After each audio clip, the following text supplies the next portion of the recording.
नमस्कार साथियों। आज हम अतुल्यम अकेडमी यूट्यूब चैनल पर भूगोल सहायक आचार्य परीक्षा की तैयारी करने वाले हमारे साथियों के तैयारी के संदर्भ में एक महत्वपूर्ण एमसीक्यू सीरीज़ के अंतर्गत आज बात करेंगे आधुनिक भौगोलिक चिंतन, उसके दूसरे पार्ट के बारे में, जिसमें मुख्य रूप से जर्मन भूगोलवेत्ताओं में आज हम हम्बोल्ट महोदय के बारे में चर्चा करेंगे। साथियों, यह जो वीडियो है, यह नेट की तैयारी करने वाले छात्रों के लिए भी उतना ही लाभदायक रहेगा जितना सहायक आचार्य प्रतियोगी परीक्षा की तैयारी करने वाले हमारे साथियों के लिए है। साथ ही साथ स्कूल व्याख्याता भूगोल से जो तैयारी कर रहे हैं छात्र, उनके लिए भी यह बहुत ही लाभदायक रहने वाला वीडियो है। मैं सभी साथियों से निवेदन करूँगा कि अतुल्यम अकेडमी ऐप जो हमारा गूगल प्ले स्टोर पर अवेलेबल है, उसमें सहायक आचार्य भूगोल टेस्ट सीरीज़ के रूप में हमने टेस्ट सीरीज़ भी लॉन्च की हुई है। उसमें अभी तक हमने 5 टेस्ट अपलोड कर दिए हैं। तो जो हमारे साथी हैं, वो साथी atulyamacademy.com साइट पर जाकर भी हमारे असिस्टेंट प्रोफेसर टेस्ट सीरीज़ को जॉइन कर सकते हैं। साथ ही साथ सीधा मोबाइल के माध्यम से प्ले स्टोर पर जाकर अतुल्यम अकेडमी का जो प्ले स्टोर पर ऐप है, उस ऐप के माध्यम से भी वो हमारी टेस्ट सीरीज़ जॉइन कर सकते हैं। साथियों, आज जो प्रश्नों की चर्चा करेंगे, हमारा 5वां वीडियो है। महत्वपूर्ण प्रश्न आपके लिए जो तैयार किए गए हैं, वह रेफरेंस बुक से तैयार किए गए हैं और हम चर्चा करते हैं। तो पहले हमने जो बात की थी यूनानी भूगोलवेत्ता, रोमन भूगोलवेत्ता, उसके बाद अंधकार युग के बाद में हमने अरब भूगोलवेत्ताओं की चर्चा करी। फिर उसके बाद हमने वारेनियस और कांट जो शास्त्रीय काल था उसकी चर्चा करी। अब हम आधुनिक भूगोलिक चिंतन में हम जर्मन भूगोलवेत्ताओं से प्रारंभ करते हैं। जर्मन भूगोलवेत्ताओं के अंतर्गत हमारा देखिए पहला प्रश्न हम देखते हैं कि वास्तविक भूगोल का विकास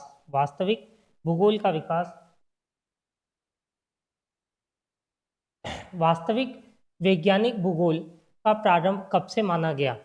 ठीक है, भूगोल का जो प्रारंभ है वो यूनानी भूगोलवेत्ताओं में होमर महोदय के जो ग्रंथ थे इलियड ओडिसी, वहाँ से हमने अध्ययन प्रारंभ किया था। समय दर समय उसमें विभिन्न विद्वानों ने अपना योगदान देकर भूगोल की जो ऐतिहासिक यात्रा थी, उस ऐतिहासिक यात्रा में के विकास में अपना अमूल्य योगदान दिया। जब हम बात करते हैं कि वैज्ञानिक दृष्टिकोण की, अर्थात वैज्ञानिक दृष्टिकोण का सबसे महत्वपूर्ण गुण क्या होता है कि शुद्धता और तार्किकता के साथ हम जो तथ्य हैं वो तथ्य पूर्ण प्रामाणिक रूप से उनकी एक पटल पर, चाहे वो धरातलीय पटल हो, चाहे सागरीय पटल हो, हम वहाँ उनके तथ्यों और उनके विभिन्न प्रकार के जो अवयव हैं, उनमें जो विभिन्न प्रकार के संबंध हमें मिलते हैं, उन संबंधों का एक निश्चित वैज्ञानिक दृष्टिकोण विकसित कर पाएँ। उनके मध्य जो संबंध हैं, उन संबंधों का एक वैज्ञानिक दृष्टिकोण हमें पता चले कि एक अवयव के काम करने पर दूसरा अवयव किस प्रकार से प्रभावित होता है और उन दोनों अवयवों में किस प्रकार के संबंध हैं। इस तरह की अप्रोच जो प्रारंभ हुई थी, वह वैज्ञानिक भूगोल की एक महत्वपूर्ण विशेषता थी। तो हम कहते हैं कि वास्तविक वैज्ञानिक भूगोल का विकास कब प्रारंभ माना जाता है? इसमें 4 ऑप्शन दिए हुए हैं हमें, 18वीं सदी में, 19वीं सदी में, 20वीं सदी में या 17वीं सदी में। तो साथियों, इसका जो सही आंसर है वो है 19वीं सदी। 19वीं सदी को आधुनिक वास्तविक वैज्ञानिक भूगोल का प्रारंभ माना जाता है। फिर वैज्ञानिक भूगोल का विकास सबसे पहले कहाँ हुआ? वैज्ञानिक भूगोल का जो विकास है वो सबसे पहले कहाँ हुआ? क्योंकि इससे पहले इन वैज्ञानिक भूगोल के विकास से पहले जो हम भूगोल का अध्ययन कर रहे थे, वो केवल तथ्य विवरण पर आधारित था। तथ्य विवरण पर आधारित था, ये बात ध्यान रखना। तथ्य विवरण का तात्पर्य है कि हमने जैसा धरातल पर देखा, हमने जैसे तथ्यों को देखा वैसे हमने लिख दिया, लेकिन हमने उनके कारणों की पुष्टि करने के लिए या वैज्ञानिक नियमों का प्रतिपादन नहीं किया। हमने केवल जैसा था वैसा हमने उसका वर्णन कर दिया। तो इससे पहले वैज्ञानिक भूगोल का विकास सर्वप्रथम कहाँ हुआ? इस प्रश्न से पहले की अगर हम बात करते हैं तो हम भूगोल में क्या करते थे? मुख्य रूप से भूगोल में वर्णन करते थे। तो हमारा जो ज्ञान था वो वर्णनात्मक था, जैसा देखा वैसा लिख दिया, सही लिखा गलत लिखा। जब हमने पुराने विद्वानों के बारे में बात करी तो काफ़ी जगह हमें मिला कि जो पृथ्वी है वो केंद्र में है, अर्थात पृथ्वी केंद्रीय विचारधारा थी। काफ़ी समय तक विद्वान उसी पृथ्वी केंद्रीय विचारधारा पे रहे। फिर कोपरनिकस महोदय के आने के बाद क्या हुआ कि वो पृथ्वी केंद्रीय विचारधारा क्या हो गई? सूर्य केंद्रित विचारधारा हो गई। तो इस प्रकार हमारे जो भूगोल में तथ्यों का विवरण था वो समय दर समय परिवर्तित होता गया। तो वैज्ञानिक भूगोल का विकास सबसे पहले कहाँ हुआ? जर्मनी में हुआ। क्योंकि हम जर्मनी से ही प्रारंभ कर रहे हैं, क्योंकि वैज्ञानिक दृष्टिकोण का जो विकास हुआ वो जर्मनी से हुआ। अगला कथन है, निम्न कथनों पर विचार कर सही का चयन कीजिए। सही कथन का चयन करना है। हमारे जो 2 प्रश्न थे उनका आंसर आपको यहाँ भी मिल जाएगा। पहला प्रश्न हमारा ये था कि आधुनिक वैज्ञानिक भूगोल का विकास कब हुआ? 19वीं शताब्दी में। और दूसरा था कि वैज्ञानिक भूगोल का विकास सबसे पहले कहाँ हुआ? जर्मनी में। इन दोनों के ही आंसर, इन तीनों इस प्रश्न में भी समाहित हैं। तो निम्न कथनों पर विचार कर सही का चयन करना है। कौन सा है? जर्मनी के हम्बोल्ट, रिटर्न व रेडजेल के शास्त्रीय भौगोलिक ग्रंथ और लेख भूगोल के विकास के स्तंभ बने। इन तीनों महत्वपूर्ण विद्वानों ने जो दृष्टिकोण दिया वो भूगोल के एक नया आयाम स्थापित किया, और इनके जो भौगोलिक ग्रंथ और लेख थे वो भूगोल के क्या बने? विकास स्तंभ बने, भूगोल को एक नई दिशा प्रदान की। हम्बोल्ट, रिटर्न और रेडजेल के कार्य को आधुनिक भूगोल का शास्त्रीय काल कहते हैं। ये एक महत्वपूर्ण बात ध्यान रखनी है, यहीं से हम वैज्ञानिक विकास की बात करते हैं। हम्बोल्ट, रिटर और रेडजेल के जो कार्य थे वो आधुनिक भूगोल के क्या कहलाते हैं? शास्त्रीय काल कहलाते हैं। इसलिए हम्बोल्ट को हम क्या कहते हैं? आधुनिक भूगोल का जनक कहते हैं। साथ ही रिटर को भी हम ये दर्जा देते हैं। तो हम्बोल्ट और रिटर जो महोदय थे वो आधुनिक भूगोल के क्या है? जनक। और आधुनिक भूगोल का शास्त्रीय काल जो है ये हम्बोल्ट, रिटर और रेडजेल का माना जाता है। तीनों जर्मनी से संबंधित थे। हम्बोल्ट का जो प्रारंभिक अध्ययन है वह वनस्पति शास्त्र और भूगर्भ शास्त्र में हुआ था। तो इन तीनों कथनों में जो तीनों कथन है वो सही हैं, इसलिए हमारा जो आंसर होगा उक्त सभी कथन क्या हैं? सही हैं।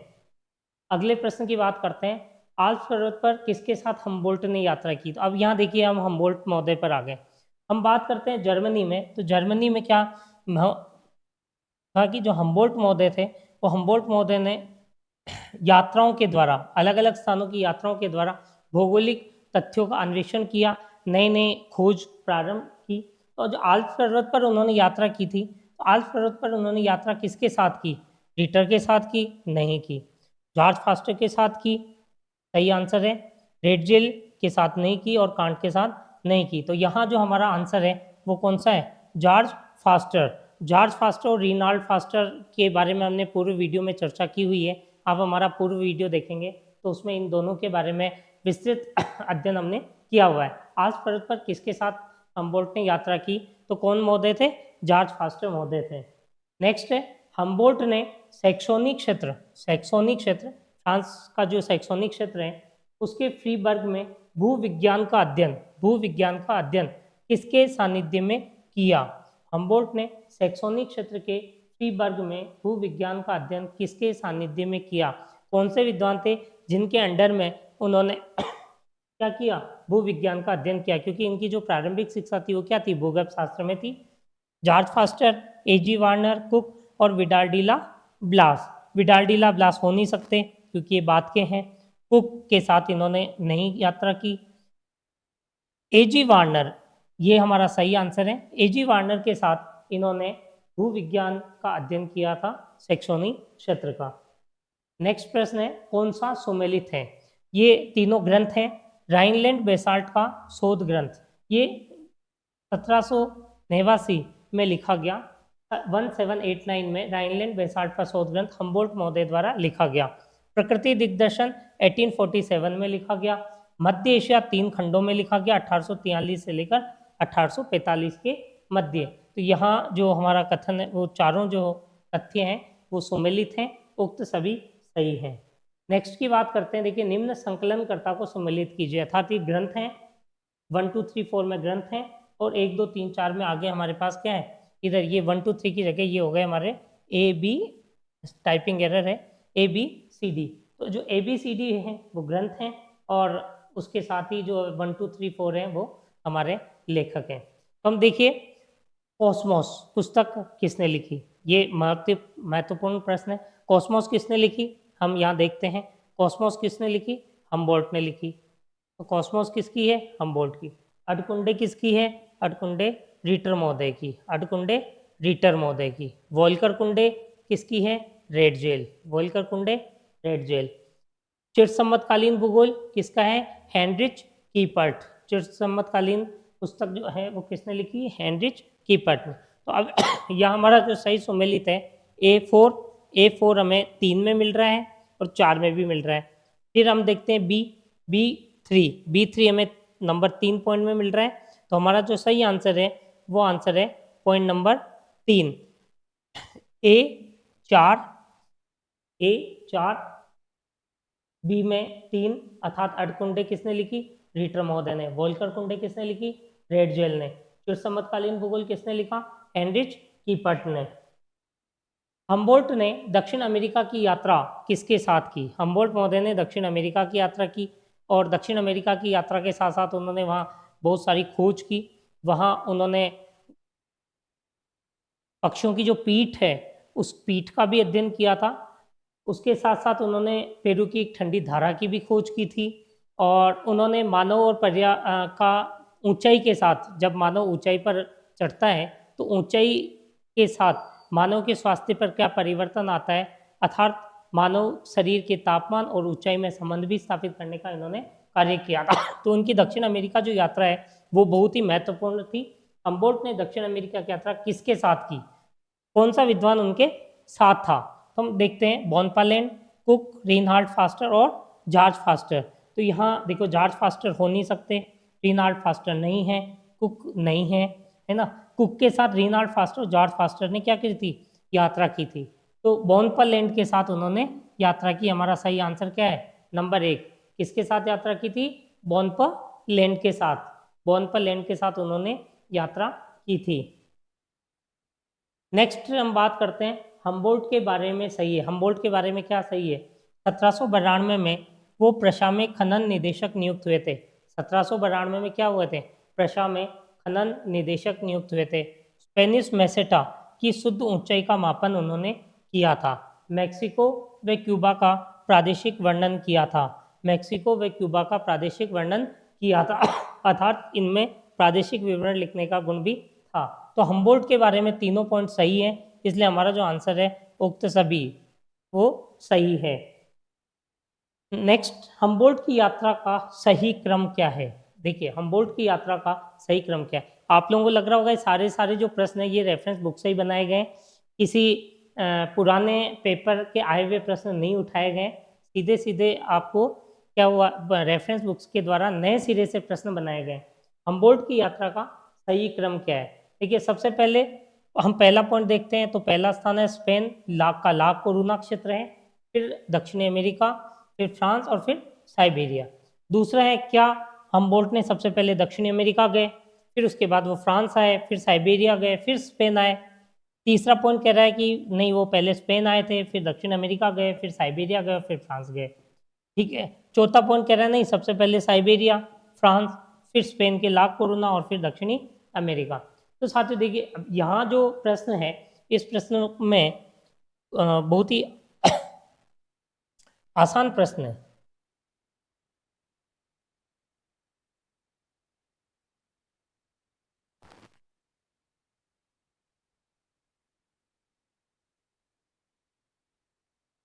तो हम आपको देखना है यहाँ कि कौन कौन से स्थान पर उन्होंने यात्रा की है, कौन कौन से स्थान की उन्होंने यात्रा की है, कौन सा यहाँ सही है। तो हम देखते हैं, देखिए वापस बात करते हैं हम्बोल्ट की यात्रा का सही क्रम क्या है।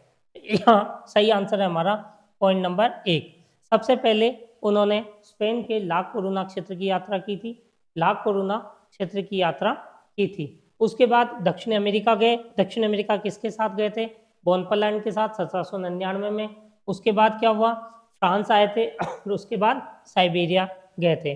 1804 में ये फ्रांस आ गए थे। ठीक है। 1799 में ये दक्षिण अमेरिका गए थे और उससे पहले 1795 से 1797 के बीच में इन्होंने क्या कि स्पेन की ला कोरूना से यात्रा की और 1829 में इन्होंने साइबेरिया की यात्रा की थी। नेक्स्ट, हम्बोल्ट ने भूगोल के लिए कौन सा शब्द प्रयोग किया? हम्बोल्ट ने भूगोल के लिए एक शब्द का प्रयोग किया था। इनमें से वो कौन सा शब्द है जो भूगोल के लिए हम्बोल्ट महोदय के द्वारा उपयोग किया गया? जियोग्निया, अडकुंडे, जियोनिया और अडटेले। अडटेले इन्होंने नहीं किया था, जियोनिया भी नहीं किया था, अडकुंडे रीटर के द्वारा यूज किया गया है। अर्थात आपको यहाँ ध्यान रखना है कि जियो अग्निया जो है वो यूज किसने किया था? हम्बोल्ट महोदय ने। और हम्बोल्ट महोदय ने भूगोल के लिए क्या किया? जियो अग्निया शब्द का प्रयोग किया था। और जियो अग्निया जो शब्द है वो क्या है, लेटिन भाषा का शब्द है।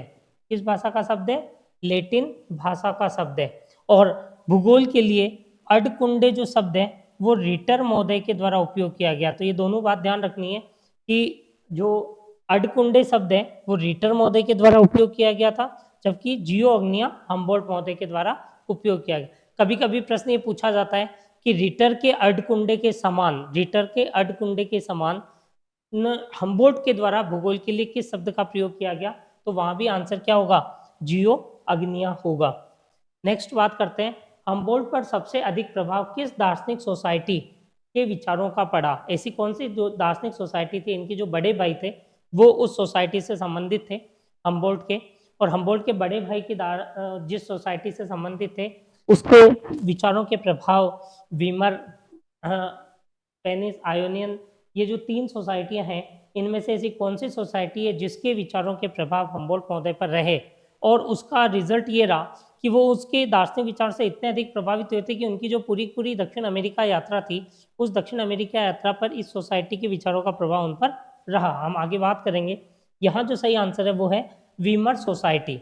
वीमर सोसाइटी के जो प्राकृतिक समरसता है, प्रकृति की एकता की जो दार्शनिक विचारधारा थी, प्राकृतिक समरसता है, उस पर का इन पर इतना अधिक प्रभाव पड़ा कि इन्होंने पूरा का पूरा ही जो अपना विजन है, दृष्टिकोण है, वो प्रकृति की एकता के संदर्भ में ही आगे बढ़ाया।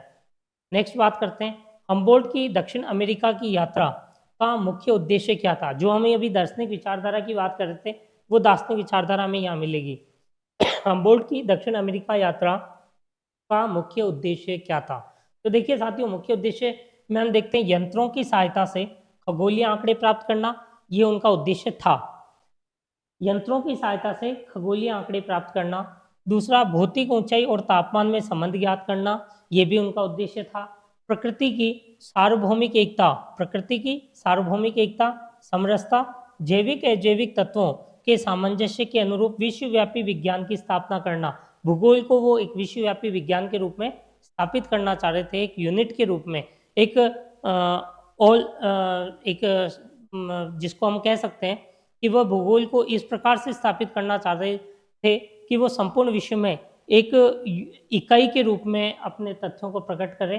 कि चौथा, मानव के व्यवहार का अध्ययन करना। तो यहाँ जो उद्देश्य था, मुख्य उद्देश्य, वो मुख्य उद्देश्य था प्रकृति की सार्वभौमिक एकता, प्रकृति की सार्वभौमिक एकता, अर्थात भूगोल को पूर्ण वैज्ञानिक दृष्टिकोण के साथ साथ सार्वभौमिक एकता, प्रकृति की सार्वभौमिक एकता, समरसता तथा जैविक और अजैविक तत्वों के जो संबंध थे, उन सभी संबंधों को का तुलनात्मक अध्ययन करते हुए उन एक भूगोल को क्या करना था, विश्वव्यापी विज्ञान की स्थापना करना था। इसलिए ये आपका इनका दक्षिण अमेरिका यात्रा का महत्वपूर्ण उद्देश्य था। और इस उद्देश्य का प्रभाव कहाँ से आया, वीमर सोसाइटी के विचारों से इनको प्राप्त हुआ। अगला है aphorism on the chemical physiology of plants. Aphorism on the chemical physiology of the plants के लेखक कौन है। ये पुस्तक लिखी गई थी 1793 ईस्वी में, aphorism on the chemical physiology of plants. किसके द्वारा लिखी गई थी, तो यहाँ जो ऑप्शन है वो सही ऑप्शन होगा हमारा हम्बोल्ट, क्योंकि अभी हम क्या कर रहे हैं, पूर्ण रूप से हम्बोल्ट महोदय का अध्ययन कर रहे हैं। तो रिटर, कांट, वारेनियस ये नहीं है, हम्बोल्ट महोदय ने ये पुस्तक लिखी थी। नेक्स्ट हम बात करते हैं, मानव शरीर पर ऊंचाई के प्रभाव का अध्ययन हम्बोल्ट ने कहाँ किया था। ये कौन सा स्थान था जहां उन्होंने मानव शरीर पर ऊंचाई के प्रभाव का अध्ययन किया था और ऊंचाई के प्रभाव के अध्ययन की व्याख्या की थी। आल्प्स पर्वत पर, चिम्बेरोजो पर, रॉकी पर्वत पर और एटलस पर्वत पर। तो यहाँ जो हमारा सही आंसर होगा वो होगा चिम्बेरोजो पर्वत पर। चिम्बेरोजो पर्वत पर उन्होंने मानव शरीर पर ऊंचाई पर तापमान के प्रभाव का, या ऊंचाई पर जो मानव शरीर पर वायुदाब की कमी का जो प्रभाव पड़ता है उसकी चर्चा की थी। नेक्स्ट, सूर्य का उच्चता कोण हम्बोल्ट ने किस यंत्र से मापा था। सूर्य का उच्चता कोण इन्होंने किस यंत्र से मापा था, तो उसका जो आंसर है हमारा क्वाड्रेंट यंत्र। क्वाड्रेंट यंत्र से सूर्य का उच्चता कोण हम्बोल्ट महोदय के द्वारा अपनी यात्रा में मापा गया। हम्बोल्ट ने साइबेरिया की यात्रा कब की, ये हमारा आंसर पहले भी चर्चा हो चुकी है अभी इसमें। हम्बोल्ट ने साइबेरिया की यात्रा कब प्रारंभ की थी, हम्बोल्ट ने साइबेरिया की यात्रा 1829 में प्रारंभ की थी। नेक्स्ट, हम्बोल्ट के बारे में सही है। हम्बोल्ट के बारे में क्या सही है? तो हम कह सकते हैं वो जैव भूगोल के संस्थापक हैं। साइबेरिया अभियान के दौरान सर्वप्रथम क्लाइमेटोलॉजी शब्द का प्रयोग किया था। अब यहाँ देखिए, साइबेरिया का जब अभियान उन्होंने किया था तो क्लाइमेटोलॉजी शब्द का पहली बार, अर्थात ये जलवायु विज्ञान के भी जनक, जलवायु विज्ञान शब्द भी इन्होंने दिया। कौन सा? क्लाइमेटोलॉजी। क्लाइमेटोलॉजी शब्द इन्होंने दिया। परमाफास्ट शब्द, परमाफास्ट शब्द हम्बोल्ट महोदय के द्वारा दिया गया। परमाफास्ट शब्द इसी साइबेरिया अभियान के दौरान ही दिया गया। इन्होंने साइबेरिया अभियान के दौरान घोड़े पर यात्रा की। किस पर यात्रा की? घोड़े पर यात्रा की। और घोड़े पर यात्रा करते और कौन, किस स्थान? परमाफास्ट किसके लिए? हिमावृत क्षेत्र के लिए। परमाफास्ट शब्द किसके लिए दिया इन्होंने? हिमावृत, हिमाच्छादित भाग के लिए इन्होंने परमाफास्ट शब्द का प्रयोग किया। क्लाइमेटोलॉजी शब्द का प्रयोग किया। किस प्रकार के विचारक थे? निश्चयवादी विचारक थे। निश्चयवादी विचारक थे। तो इसे चारों, इनको तीनों जो पॉइंट है वो क्या है? सही है। तो हमारा आंसर क्या होगा? 4 और सभी। अगला, हम्बोल्ट के अध्ययन विधि तंत्र में सम्मिलित है। अच्छा, वो यात्रा उन्होंने कर ली, सभी तरह से उन्होंने तथ्य एकत्रित किए, तो उनकी जो ये पूरी की पूरी जीवन यात्रा थी, भूगोल को समर्पित थी, उसकी जो उनकी अध्ययन पद्धति थी वो क्या थी? तो उसमें देखिए, उनकी जो अध्ययन पद्धति थी वो आनुभाविक थी, क्रमबद्ध विधि उन्होंने अपनाई थी। अर्थात एक स्थान से दूसरे स्थान पर जब उन्होंने यात्रा की तो उन्होंने उनको संपूर्णता के साथ अध्ययन किया था। तो उन्होंने प्रादेशिक वर्गीकरण के लिए मैक्सिको और क्यूबा का लिखा। बाकी उन्होंने ये प्रयास किया कि जहाँ जहाँ भी तथ्य मिल रहे हैं, क्या अन्य स्थानों पर भी उन तथ्यों में वही समानता हमें मिलती है या नहीं मिलती है। तो उन्होंने क्या करा? तुलनात्मक विधि को भी अपनाया। पूर्ण शुद्धता पर उन्होंने बहुत अधिक बल दिया था। मानचित्र विधि का उन्होंने प्रयोग किया। अर्थात उनकी जो 5 महत्वपूर्ण विधियां हैं विधि तंत्र में, आपको ध्यान रखना है, कभी कभी पूछा जाता है कि हम्बोल्ट के अध्ययन विधि तंत्र में कितनी विधियां थी। तो कुल विधियां कितनी थी? 5 थी। अर्थात एक आनुभाविक विधि, दूसरी क्रमबद्ध विधि, तीसरी तुलनात्मक विधि, चौथी पूर्ण शुद्धता के साथ अध्ययन और पांचवी मानचित्र विधि। तो हमारा जो यहाँ आंसर है वो कौन सा है? उक्त सभी अध्ययन विधि तंत्र में सम्मिलित थे। भूगोल में 7 पक्षीय संकल्पना किसने प्रतिपादित की? महत्वपूर्ण है। 7 पक्षीय संकल्पना किसके द्वारा प्रतिपादित की गई? तो जो 7 पक्षीय संकल्पना है वो हम्बोल्ट महोदय के द्वारा प्रतिपादित की। भूगोल क्षेत्रों का अध्ययन है, भूगोल का अध्ययन हमें किस दृष्टिकोण से करना चाहिए, संबंधों का अध्ययन है, इस प्रकार उन्होंने 7 पक्षीय संकल्पना प्रतिपादित की। एक महत्वपूर्ण, भूगोल का कोई भी तथ्य उसकी दृष्टि से नहीं बचा था। यह कथन किस भूगोलवेत्ता के लिए कहा गया? ये किस भूगोलवेत्ता के लिए कथन कहा गया? तो ये कहा गया था हम्बोल्ट महोदय के बारे में। हम्बोल्ट महोदय के बारे में कहा गया था कि ये हम्बोल्ट महोदय एक ऐसे विद्वान थे जिन के बारे में हम कहें कि उन्होंने भूगोल का किसी भी तथ्य को उन्होंने नहीं छोड़ा, क्योंकि उनकी अप्रोच ही क्या थी? प्रकृति की एकता, समरसता और जैविक और अजैविक तत्वों के संबंधों को ज्ञात करना। और जब इतना वृहद उद्देश्य उनका हो सकता है, होता है, और उसके आधार पर वो अध्ययन करते हैं, तो कोई तथ्य उनसे छूटा नहीं हो सकता। तो ये उनके लिए कहा जाता है कि भूगोल का कोई भी तथ्य उनकी दृष्टि से नहीं बचा था। Next, one spirit one life और unity of multiplicity. One spirit one life और यूनिटी इन मल्टीप्लिसिटी की संकल्पना की झलक जो है वो हमें किसके विचारों में मिलती है? हम्बोल्ट महोदय के विचारों में मिलती है। हम्बोल्ट महोदय के विचारों में मिलती है।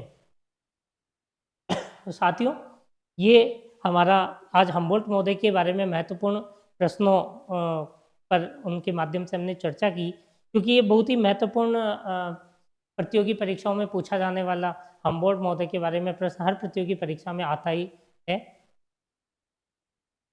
मेरा आपसे निवेदन है कि हमारे YouTube चैनल को आप अतुल्यम अकेडमी जो YouTube चैनल है उसे लाइक करें, शेयर करें, सब्सक्राइब करें, तथा अपने जो साथी और भूगोल विषय से तैयारी कर रहे हैं उनको भी शेयर करें, ताकि अधिक से अधिक छात्र जो हैं वो हमारे इन वीडियोज़ के माध्यम से लाभान्वित हो सकें। और गूगल प्ले स्टोर पर हमारा जो अतुल्यम अकेडमी का जो ऐप है उस ऐप पर जाकर आप हमारे कोर्सेज भी देख सकते हैं, और वहाँ जो भूगोल की टेस्ट सीरीज है आप उसे भी ज्वाइन कर सकते हैं।